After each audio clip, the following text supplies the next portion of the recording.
Ah, it's gross. It just leaves a bad taste in your mouth. Ah. And yes, we are talking about the new Batman. Ah.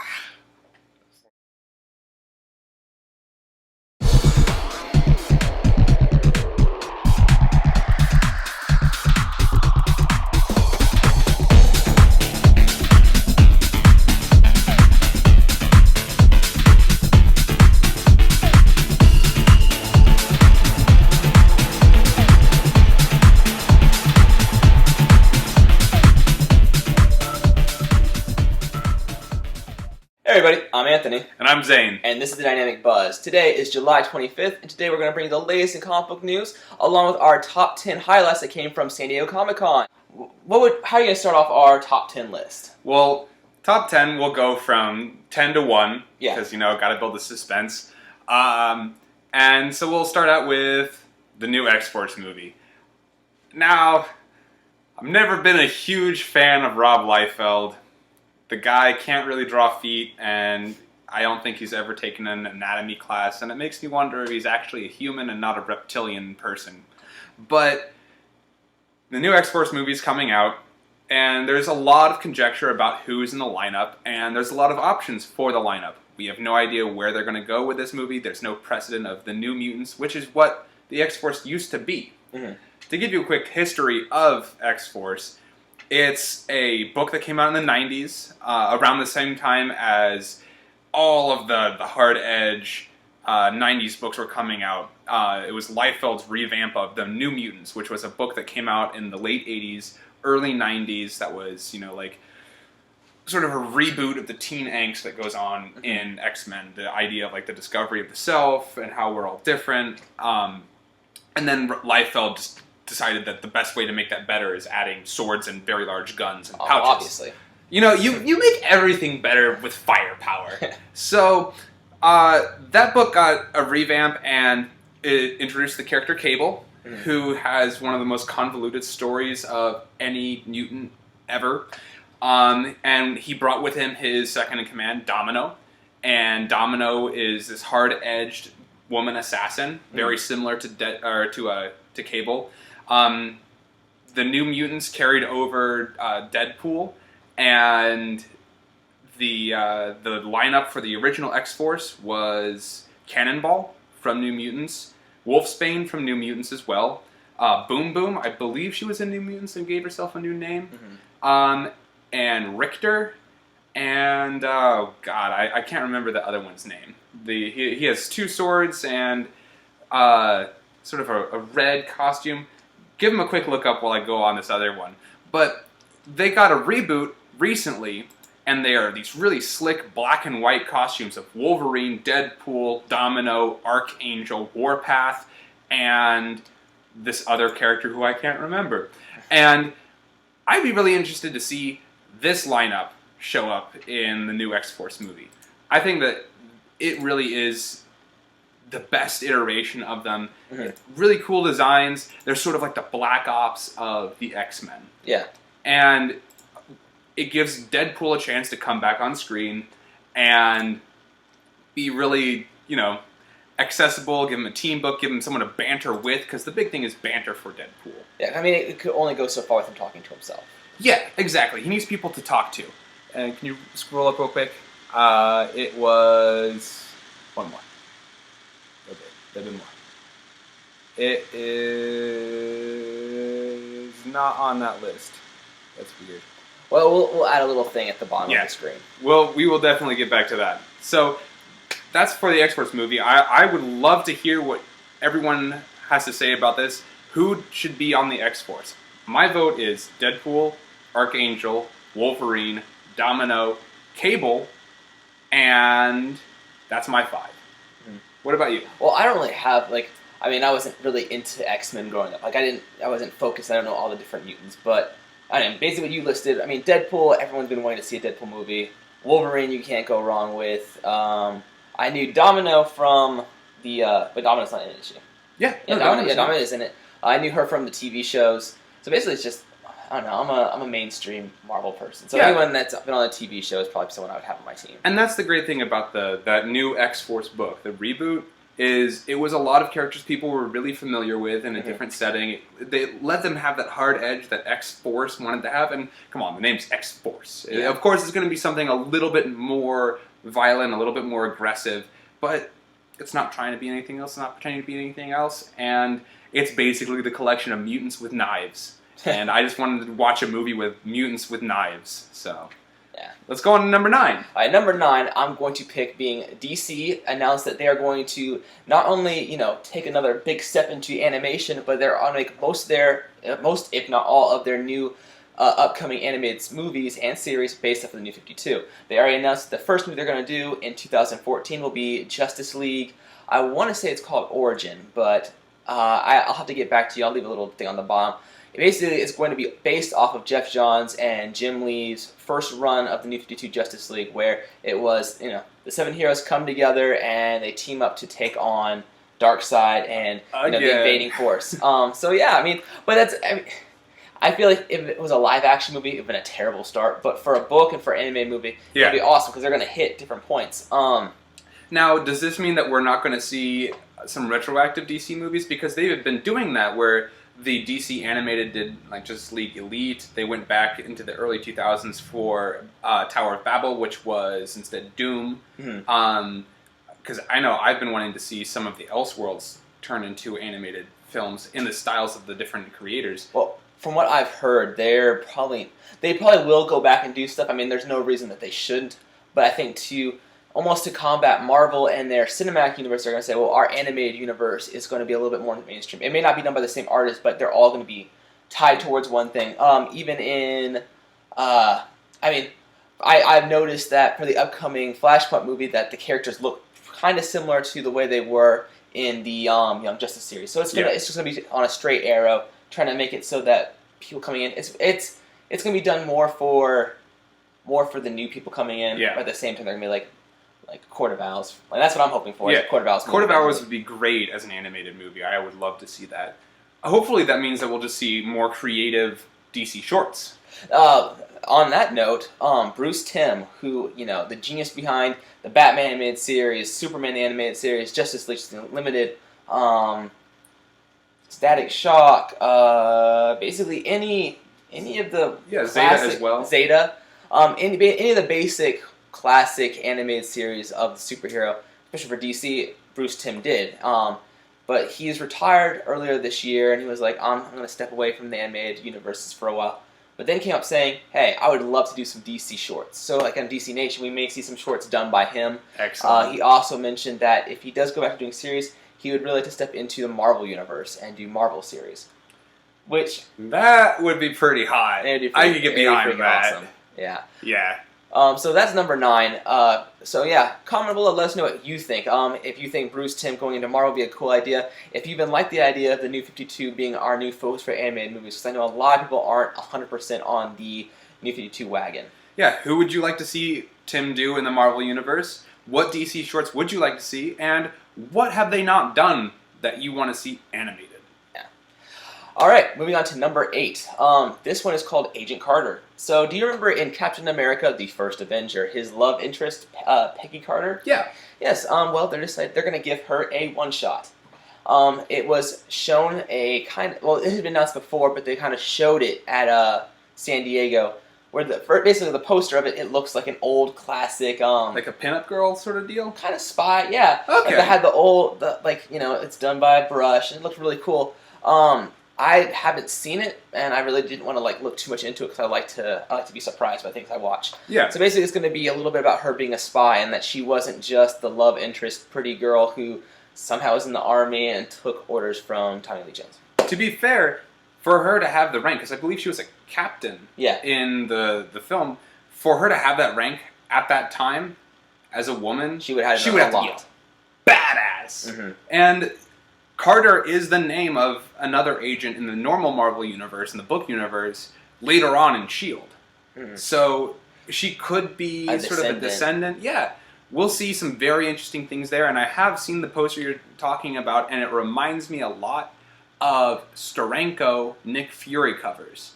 If you're familiar with these older Nick Fury covers, it was a lot like that. It has a great cinematic look to it, and I look forward to seeing some short films like the Punisher. I think it's like dry cleaning or something like that. No, Dirty Laundry. That's it. There's a short film called Punisher Dirty Laundry, and it has Thomas Jane from the original Punisher movie reprising the role and killing these guys while he's got his laundry at the dry cleaning.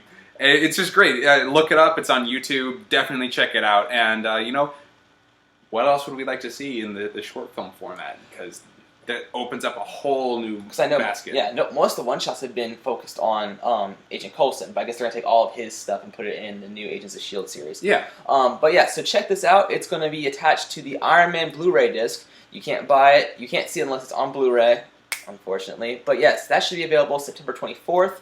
I also heard that Iron Man will be available October 1st. Once again, I'll leave down, I think at the bottom, telling you the exact day that Iron Man 3 will come out. Don't forget, it's on Blu-ray, not regular. Yeah. So props to all you people who bought PS3s, but the rest of us will have to just wait, I guess. Yeah, you guys are smart. Outsmarted us. All right, let's move on to number 7. Number 7, Neil Gaiman is returning to write Sandman with the prequel 17 years after the series ended. The only real material that we've seen of the Sandman universe since has been when the Child of Dream showed up in a Justice League tie-in in the early 2000s. Since then, it's been kind of dry. We've had an illustrated novel. We've had P. Craig Russell's translation of that illustrated novel, but it is not actually penned by Neil Gaiman. So here we actually get to see the beginning, the Dream going to war and why he was able to be caught in the beginning of Sandman. Because he was wearing his regalia, all of his items of power, these totems of power. Mm-hmm. If you read the first Sandman book, I believe it's like Nocturnes and yeah, something like that. In the first arc, the first 6-issue arc, he's trying to recover his helmet, which was in hell, and his amulet, which was actually taken by Dr. Dream. Yeah. And used in all of his early Justice League stuff. So this item that lets him warp reality and dream was stolen from the endless embodiment of the immortal Dream. And I believe then his other part was this dust that was like the Sandman sort of deal, that was taken by a drug addict linked to Constantine.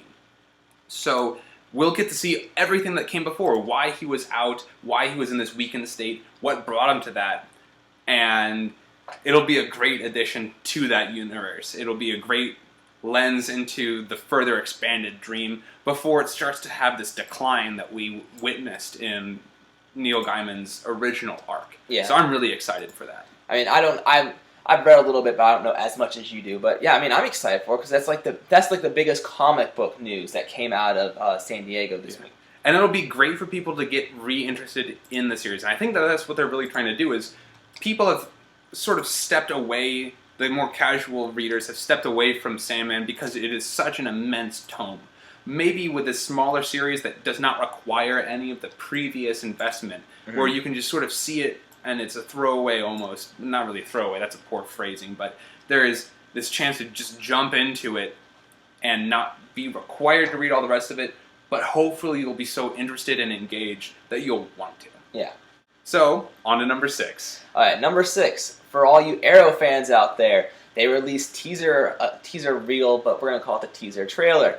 Alright, so the teaser trailer basically started out as a big, long kind of recap of what happened in Season 1. You know, for spoiler alert, for all those who didn't see Season 1, the undertaking happened. So they leveled the ghetto area of Starling City. And I guess Arrow may or may not kind of take a year off of being Arrow and kind of distance himself from being the vigilante.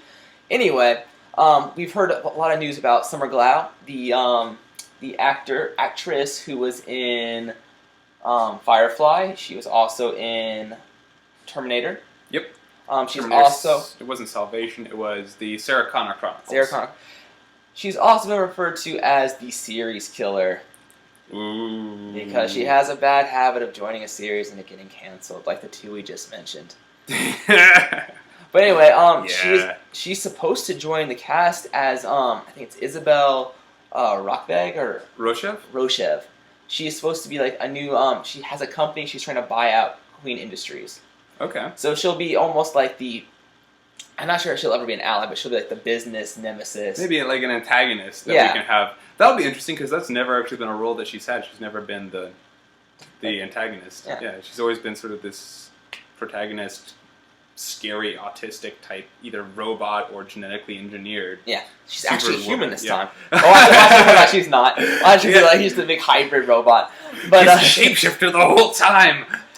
If you watch the trailer, then you'll see at the very end they introduce this new casting, which is Katie Lowles. It's Lolz. Really? Yeah. All right. Yeah. No. I can double check it. You know, or Lots. I think it's Lots. Lots. Yeah, that's a Lots. Oh, that's. Okay. I saw someone say it was Lowles, and I was like LOL. I have seen her like headshots and things for I guess whatever casting that she does, but she'll be back. Black Canary, by the way. Yeah, she is really hot. Gorgeous. Really hot. She's gorgeous, and I can't wait to see her pull off Black Canary because I think she can do it in spades.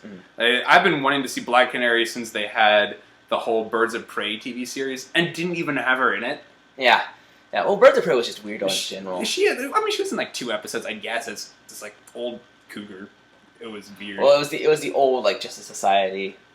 Yeah, but we'll get back on topic real quick because the big issue with this, with Katie joining the cast of being Black Canary, is we already have one of the main characters who's Laurel. Oh my gosh, Laurel Hardy. No, it's Laurel Lance. God, okay, that kind of left me. Who is the name of the actual Black Canary character? So the entire time we're thinking, oh well, this character is going to somehow become a superhero and wear the fishnet and the leather jacket. Ah! Yeah, gotcha. And she even has little hints where they like, oh, as a kid I had a Black Canary. You don't have a Black Canary. That's not a real bird. So anyway, it's kind of weird that now they're gonna cast a new person as Black Canary, which is a big twist. We'll send you a link to our website where we'll have all the teaser reels, and you can watch them for yourself, and you can let us know what you think. Though a really interesting part at the very end of this trailer is Arrow holds up a green arrow and says, "I don't want to be called the Vigilante anymore." And he's like, "What do you call yourself?" And he goes, And it's a Green Arrow. So obviously he might be taking on the name Green Arrow. Finally, they're going to move away from the Smallville idea that we're not going to call ourselves by our actual superhero name. I don't want to be Superman. I'm going to call myself the Red Blue Blur. Yeah. Shut up, Tom Hardy. Yeah, Tom Hardy, Tom Welling. Yeah, how do you sell newspapers calling something the Red Blue Blur? Doesn't work that way. Anyway, so we'll move on to number 5. Number 5 I was really excited about. It is the Legend of Korra, their teaser reel. It just looks awesome. I mean, Legend of Korra and even Avatar: The Last Airbender. There was a point where I lost all hope in animation, especially like American animation. I used to wake up when I was a kid on Saturday morning, watched all my shows, and then everything went to crap. No offense, but a lot of it was Canada-made junk, like 16 and then Total Drama Island, all these other weird, dumb teen shows. Yeah. But I'm telling you, this just won back my heart. Yeah. It's beautiful. Like, each scene is just well done. Even the animation is just clever. And they base every motion off of an actual, they're not just fighting and throwing their hands up. There's actually a style to it that they're based off of. And it's really pretty. And in this, you see a lot of fighting. And there's a beautiful soundtrack that goes with it for Season 2, where basically Korra and the gang head off to the spirit world because we've, obviously, in the first Avatar, we hit all the 3 elements. In this one, we learned the 4th element. And now that we've mastered all 4 elements, or seen an Avatar learn the 4 elements, it's time to realize the spiritual aspect of it. Yeah. So they're going to head off to Spirit World and take on, who knows there, spirit monsters. So this is an extension of the series that ended a few years back. Yeah. Okay. The first Avatar, Last Airbender, ended, and then Legend of Korra, Season 1, was 70 years after. 70? Yeah, because wasn't Korra in the first series? No. No? No. Because Aang dies. And then he's reincarnated. But, Avatar's just a really, really, really well done. But that's the cool part. Okay, so this is the big thing that came out for this. Not only the cool animation and, the cast returning, and they're saying, oh, we're going to have a Season 2, or Season 3 and Season 4, I think. Or just Season 3. Yeah. But, Stephen Yin, Yin? I think that's how you say his name. He played Glenn in The Walking Dead, and he's been casted to play Juan. Juan is the first Avatar ever, and they're going to have a 2-episode arc where they introduce him and how he became the Avatar. And so it's like his spirit incarnation that they're going to meet in... I think so, because there was a poster they released it as soon as season 1 ended, and it was like new friends, and it was the cast of this season, and it was like old friends. You see the adult forms of the first season cast. So, nice. I mean, they're in the spirit world. They have to encounter, like... I really want them to see Aang again. I want like more Aang action. It's going to be kind of cool, too, because in the spirit world, you're going to see a lot of the character's own conceptions of themselves. It's your spirit self. Yeah, so it'd be, wouldn't it be crazy? It's like a Bane-sized Aang.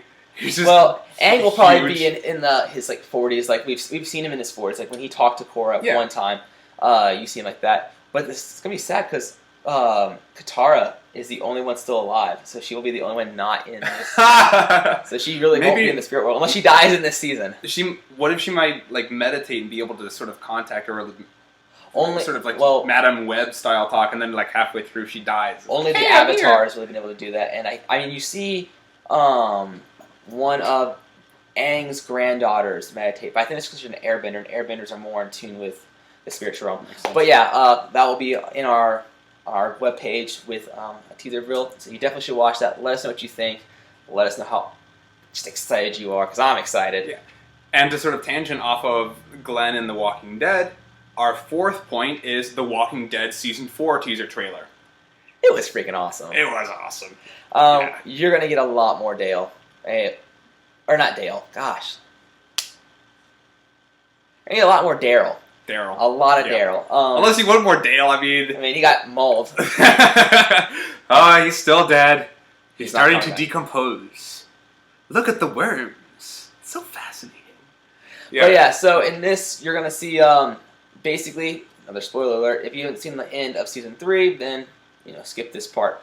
But the prison gang, so Rick's group, brought in the survivors of Woodbury, all the people that weren't involved with like the massacre and stuff like that, and we're like, okay, well, we'll take care of you guys in our prison. And so they kind of build a society, and there's even a really cool scene where Carol is talking to kids about knives. She's like, I'm going to teach you about knives and how to keep yourself safe, and how it could possibly save your life. Carol has turned into a complete badass. It's amazing. Yeah, I'm glad they're not taking the route that they took for...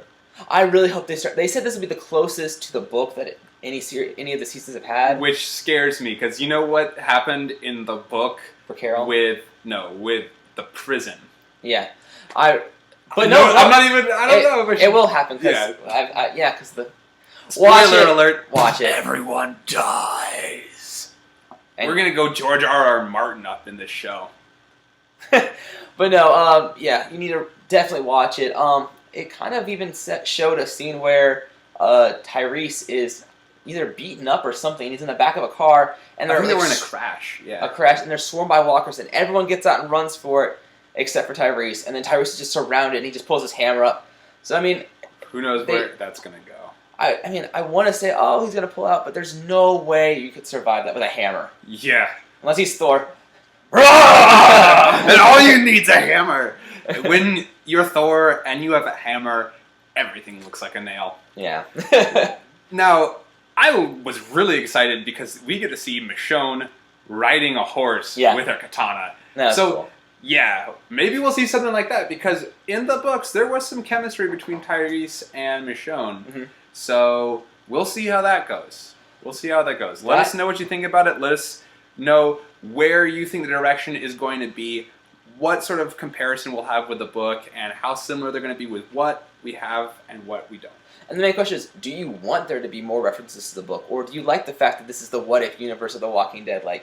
Yeah. I mean, it's definitely on the brighter side, but it takes more twists. And I'm actually kind of enjoying the series more than I've enjoyed the books. The book was fun, but this is kind of like... The book is a zombie movie if it were a TV show, because it keeps going. Mm-hmm. The TV show is actually the TV show that the book wanted itself to be. Yeah. So it's very much different, and it does, I think, more what the creators actually wanted to do. Yeah, they were like, well, this is what we wish we had done. Let's just keep going with it. Like, Daryl, I mean...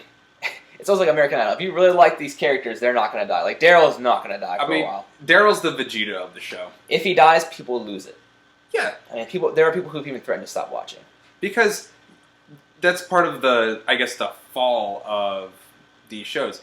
If an actor just steals the scene, guy's never gonna die just for ratings. Yeah. And I work at a shop, and we can't keep Daryl stuff, just like toys, plushes, whatever. We can't keep them. People just Daryl plush. Yeah, no, we just ordered them. No, it's serious. He's got a little bow and everything. It's awesome. We should start reviewing toys.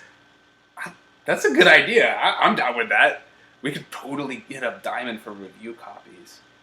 Ooh. All right.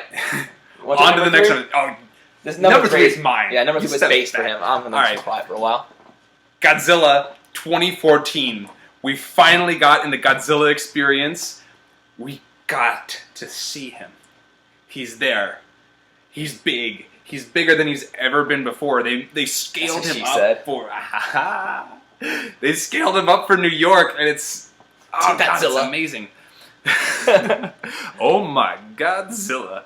But the posters, the models, they're incredible. You get to see so much more of everything. And to those unfortunate enough to have missed the leaked footage of the experience, I am sorry. But we'll also have that on the site, though, on our link below. And we'll also have some images from Bob Eggleton, famous Godzilla illustrator, who actually has artwork in the Godzilla Experience, so big ups to Bob. But he has an illustration of the Godzilla, so you can get sort of a static, very well-rendered image of that as well. And they just did a fantastic job. This is nothing like the Godzilla 1998. I am blown away by it. It really was an experience to see that, and I couldn't be happier with the direction that they're taking it. Yeah, and for you, those of you who don't know what the Godzilla Experience was, basically at C2E2, or not C2E2, at San Diego Comic-Con, you went to a sushi restaurant. It looked like a sushi. Yeah, they had a sushi bar, restaurant area set and there were up. even actors, like there were Japanese actors sitting in, playing along, that they were just there to eat. And then I guess the lights go out, and then people in hazmat suits come and say, "You guys gotta go, we gotta go." And they rush you into an elevator. They take you to evacuate you from the restaurant, the building, and as you get up, the elevator locks, and then they take you out, and then we have to go up the stairs, and then you go out into a room, and thoom, thoom. You just hear the footsteps, and they all stop. Like we gotta stay quiet. We gotta wait, and Godzilla just goes by. Yeah, and you're like in an office building, like almost like an architect, or not architect. It's just like a basic office building, and you look out into the windows, which are obviously screens, but it's not. It's like there's a storm outside, and then you just see. You don't even see like Godzilla like himself. You just see the mass of him just walking by the window, and his tail and everything. He just looks freaking awesome. And then they're like, "You gotta be quiet," and I guess one of the actors makes a noise, and you hear this big boom, and you look at the screen again, and Godzilla's face kind of like tilts by, and you see his eye, or it rises up, and you see this big yellow eye. It looks sweet. And I mean, I liked Godzilla growing up, but it was a guy in a suit. This is going to blow my mind. I mean, it looks just like a living creature. It looks like a whale walking through the city, only it's a whale that wants to eat and kill everything.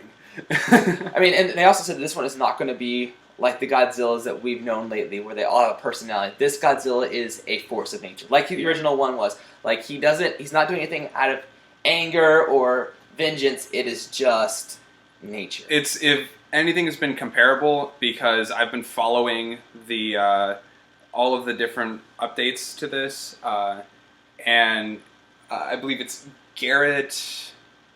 I'm not able to remember the director's full name, but he was responsible for Monsters, another great kaiju style film that talked about immigration in the American Southwest. Yeah, like jellyfish. Kind of like jellyfish. Yeah, they were like big squiddy things. They had like the stuff that hang down. That was Squidward. But he has a great handle. I think it's Garrett Edwards. That might be it. But he has a great handle of what fans really want from this film, and he's been very communicative with people and taking a lot of input to try and find what resonated with fans, what resonates with audiences, what was really successful with previous Godzilla films, and how he can sort of tailor it to the times, because Godzilla's always been a movie of the times. Yeah. And it's so much more like Godzilla from 1954, which was serious, dark, German expressionist styled film that depended on the limitations of the craft at the time in order to make something successful, and talk about issues of the time, which was nuclear energy and nuclear weapons and the role of science and the morality of science. And now we've got the Godzilla movies of the 90s as well, where Godzilla returned to that form instead of the sort of dopey cookie monster looking guy from the 70s. So I'm excited for this serious take. I'm excited for it to be handled by someone who is interested in his audience and not interested in just pandering. Well, so it's definitely to look forward to. Let's go on to Avengers 2. In other big movie news, because this is SDCC, and that's all they talk about is big movie news. Yep, and so this one, our next two are basically the biggest things that came out of San Diego Comic-Con. Do we want to just do like a 1-1 split? Can we really say it's a 1 and 2? Is it a 1-1 or is it a 1 and 2? It's a 1 and 2. It's a 1 and 2? All right. I would say it's a 1 and 2. All right. Basically, Avengers 2 came out with the title, and it's going to be Age of Ultron. Yeah. Okay, now, before we start tearing it down, Age of Ultron, the series, when I was at San Diego, I want to call it San Diego, when I was at C2E2 this year, I went to the Age of Ultron panel. And Age of Ultron is an event that's happening in the Marvel Universe, or it was happening. And I thought it was terrible. Kind of. It wasn't even in the Marvel Universe. Yeah, they claimed it was, but I thought it was terrible. And so I went to this panel thinking, okay, we're all going to destroy this thing. I know. Everybody there thought it was the greatest thing ever. And I looked over at my friend and I was like, is this happening? Like, we felt stupid because we were there ready to, like, this sucks! And everyone was like, oh, we loved it. The idea was great. The build-up was great. No! It went nowhere for 7 issues. And when it finally did, it was meh. Yeah, it just kind of petered out because they realized that their sales were so low that they got to end it with a whisper so that no one notices. The only cool thing that came out of it was the Hank Pym story. That's because Hank Pym is the thing with Ultron. You can't have an Ultron story without Hank Pym. That's funny that you said that. That's why I'm so confused about this movie. All right, well, we'll cut down to the chase. Basically, Avengers 2 Age of Ultron will come out May 2nd, 2015.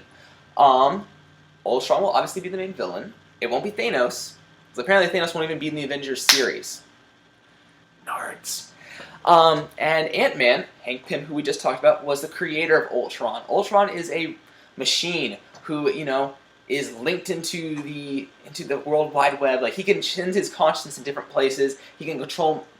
He is the ultimate fear of the future. And also, he is based off of Pym's brainwaves. Like, literally, when he was first made, he was like an R2-D2 with a death ray, and Hank Pym created this robot consciousness by mapping his brainwaves and putting it into Ultron. And the whole big thing was, one, Hank Pym's like a guy with an inferiority complex who beats his wife. And then he put his brainwaves into a robot, and the robot turned into this big psycho-killing machine. And so Hank Pym had to go... Yeah, Hank Pym had to go into this whole... Ultron even made a wife for himself that he beat. Yeah. He made Jocasta. So... Hank Pym is just this really screwed up guy who makes this robot who has got all of the same problems as him, only is infinitely more powerful because, like you said, he's tied into the World Wide Web. So that'd be like someone with a big rage complex who really hates everyone getting control of your computer. And I doubt they're going to put it into it. Basically, Ultron at one point takes vibranium, which Captain America's shield is made out of, and how do you say it? It's I can't say it. Adamantium? Adamantium, which is what is in Wolverine's claws, the unbreakable material. So basically, vibranium, which absorbs energy. Yeah, energy, and vibranium, which cannot break. Adamantium, which cannot break. Yeah. And he merges them together, and that's what he built his body out of. So technically, he is unstoppable. Imagine a metal that you could not shatter from vibration because... And it absorbs kinetic energy. That's what vibranium does. So if the Hulk punched him, all the kinetic energy from the Hulk's blow would be absorbed and redistributed by the vibranium. And I believe that Ultron found a way to harness that as well. So the more you hit him, it's sort of like Sebastian Shaw. The more energy you put into him, the more powerful he becomes. Basically, they can't do that because there's no way you could beat him unless you send him a virus, unless you like World of Worlds him. Yeah, it's like, okay, so we gotta attack his brain, but then you realize that you made the most powerful brain on the entire face of the earth. And if you destroy him, he could probably, at the last second, I'm going to email myself to a... Yeah, yeah, so like, there really is no way to attach. be He uses Google. I need to attach this .x file of myself, and it's a .exe. So I'm going to do this run program startup on that kid's MacBook. Well, basically, the big problem that we're talking about is, so he's created by Hank Pym Ant-Man. Hank Pym will not even be in the Avengers 2 movie. Because the Ant-Man movie is not coming out till 2016. Yeah, and then someone told me that it was coming out before, but they still weren't going to put him in it. And it was like, why? Because I guess Tony Stark is going to create Ultron? We're just going to step away from that, and we'll let you think about it. So what do you think of Avengers 2 being Age of Ultron, a terrible Marvel event, or being named as a terrible Marvel event? How do you feel about the fact that Hank Pym will not be in the movie, Hank Pym will not have created Ultron, and Hank Pym will not have created Ultron? And how do you feel about this when Marvel has been basically teasing you with all of the Thanos Rising and Infinity hype? Yeah. Because so much of that was hoped to be hype for a movie with Thanos after he was teased in the previous film. Do you feel slighted? Do you feel that maybe that they were doing a test audience sort of deal with these books? Instead of actually putting out material that we want to read and enjoy, they were instead using you as guinea pigs to see whether or not Infinity or Age of Ultron test well among fans. That's another thought. Mm-hmm. So, let us know, comment, hit us up on Twitter, tell us about what your thoughts are. Now on to number one. This one was great. Number one was the biggest news of San Diego. I mean, it had to have been. All right. Yeah. So, DC announced that they will be creating, or that the next Man of Steel movie will be a Batman, Superman, World's Finest. All right. With that being said, every fanboy in the world either swooned... Or weeped. Or weeped. Okay. Or weeped. Come on. So let's just get to it. Okay, so basically, not a lot's been said. All I said was the next Man of Steel movie will be a Batman Superman feature. Batman will be in it. And do you know the quote? They're even the quote that they had was from. It was from The Dark Knight Returns, and the quote is along the lines of "I'm the one that beat you." It was in your most private moments, I want you to remember my hands at your neck. Remember this moment, for I'm the man who beat you. Yeah. And this is the quote from Dark Knight Returns, the Frank Miller book from 1984, where he is, or it might be 86, I think it's 86, yeah. Where Batman is wearing has the kryptonite arrow shot by an armless Green Arrow. Oh. And beats the living shit out of Superman before faking his own death and escaping into the underground. And maybe we're going to see something like this. However, this does not bode well towards a Justice League film. But I've been saying for a while that, just scrap the entire Justice League idea, do team-up movies. Like, I would love to see a Flash Green Lantern movie, an Aquaman Wonder Woman movie where we fall in love and destroy the world. Yeah. But no, I mean, I think this was a really smart choice to do a Man of Steel, or a World's Finest movie. Do I think that Zack Snyder, though I like his work, I think he's done a good job with some stuff. I don't think this is a good project for him. I don't want to see his Batman. No, I'm gonna honestly say it. I don't want to see Zack Snyder's Batman because I've already seen the disparate parts of what he would make into a Batman. Just combine Night Owl, Rorschach, and Ozymandias together, and you have Batman. And with that in mind, I don't really want to see what he has to do with the character. Yeah. I would be excited to see some other takes on it, but the sheer spectacle of that character is going to be very, very trying, and I don't think that he'll be able to pull it off. I don't think he has the tact to do it. Well, you're going to love this. So basically, for all you MTV Teen Wolf fans, I mean, I enjoyed the series, but I would never put these characters into a big movie. Tyler, I want to say this right, it's Hoechlin? Tyler Hoechlin? Hoechlin? He plays Derek. He is an alpha on Teen Wolf, one of the main characters. They're sending him into like some screen testing for being Bruce Wayne. Oh god. Yeah. I mean, it's not like I don't like the Teen Wolf series, but Let me look at this guy. he's Oh god. he's not what I would expect Batman to be. So I'm really hoping that he's not going to be Batman. I mean, I've heard a lot of people like, oh well, he's gorgeous, he's this, and he's not a great actor. There's a reason he's been on Seventh Heaven and Teen Wolf. He looks like Edward from Twilight. But that's the thing. Like they all do. It's all like this kind of, I don't know. Someone described it really well. They're like, it's a European model thing where it's like they look weird enough that every girl will be like, oh, that's what we want. No, it's not what we want. He's like a cookie cutter actor. He just looks the same as every single. He looks a lot like. He also looks kind of like the character that they got to play Doctor Doom from Nip Tuck. Yeah, no, I see what you're saying. Yeah, this, I don't know. He doesn't really feel like. And I mean, in Teen Wolf, he basically he has the personality of Batman. He lost his family. He has he plays the dark, angry person, but still has that kind of heart. And I've seen it, and it's terrible.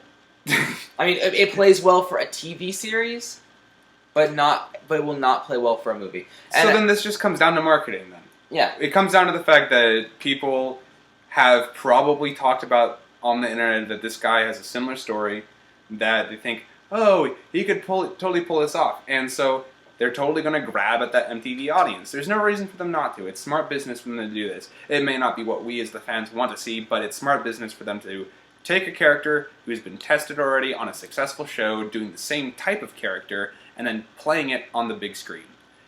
Tell us what you think about that. Yeah. And who are your suggestions to play Batman instead? Who would you rather see take up the mantle and kick the tar out of our new Superman? And that's if they're going to do that. And so say it is a Batman versus Superman movie, or if it's not, who do you think the villain will be? Will we have Lex Luthor finally step in? Will we have Parasite? Will we have, I don't know, will the villain actually be Red Kryptonite? That changes Kryptonite. Yeah. But yeah, so let us know what you think down below. In our descriptions, we're going to have a link to our website, which will have a link to all of the teaser reels that we've talked about today. It will have some images from what we've talked about. So and where can you find us on Twitter? Well, we'll get to that part. We have the whole spiel. Like us, or go to our website at www.thedynamicbuzz.com. Like us on Facebook. Follow us on Twitter. Subscribe to us on YouTube. We don't have LinkedIn, so don't do that. Or MySpace. Yeah, we're not going to MySpace. We're not doing MySpace. We're not a band JT can't yet. make me do that. But yeah, so stay tuned with us. We're gonna try to get on a regular basis of we'll film our episodes on Monday. We'll post them on Tuesday, and then on Thursday we'll have our review of comics that came out that week. So stay tuned with us. We'll keep you in the loop for what we do. And as news breaks, like when the original thought of Batman Superman came out, we did a breaking news short video. We'll try to do that again for anything big that comes out. So as always, I'm Anthony. And I'm Zane. And this is the Dynamic Buzz. Buzz. You just watched an episode of The Dynamic Buzz. Check out our reviews for Beware the Batman and Iron Man 3. They're both pretty good. I would definitely check them out. Hit that thumbs up button also. Don't worry. I can wait.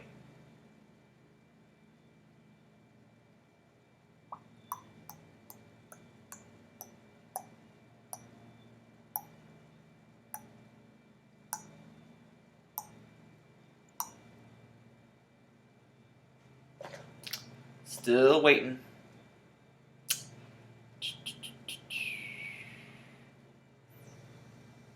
Alright, I'm done waiting.